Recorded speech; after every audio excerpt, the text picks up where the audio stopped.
மசாலா தோசைக்கு தேவையான மசாலா பண்ண போகிறேன். அதுக்கு தேவையானது வேக வச்ச உருளைக்கிழங்கு, வெங்காயம், பச்சை மிளகா, கருவேப்பிலை, இஞ்சி.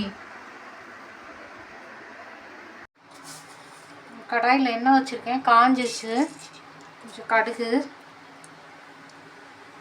கொஞ்சம் ஜீரகம், உளுத்தம்பருப்பு கொஞ்சம், கடலைப்பருப்பு கொஞ்சம்,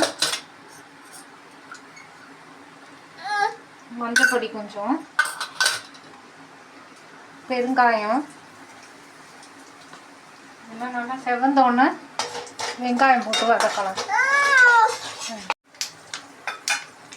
பருப்பெல்லாம் நல்லா வெடிச்சிருச்சு. வெங்காயம் கொஞ்சம் போட்டுட்டு இஞ்சி, பச்சை மிளகா, கருவேப்பிலை எல்லாத்தையும் போட்டு நல்லா வதக்கணும்.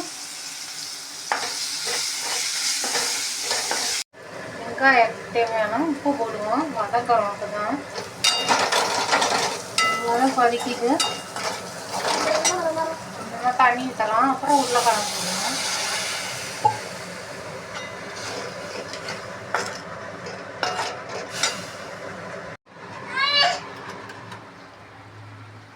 வெங்காயம் நல்லா கொதிச்சிருச்சு, உருளைக்கிழங்கு போடலாம். போட்டு நல்லா மிக்ஸ் பண்ணிடலாம்.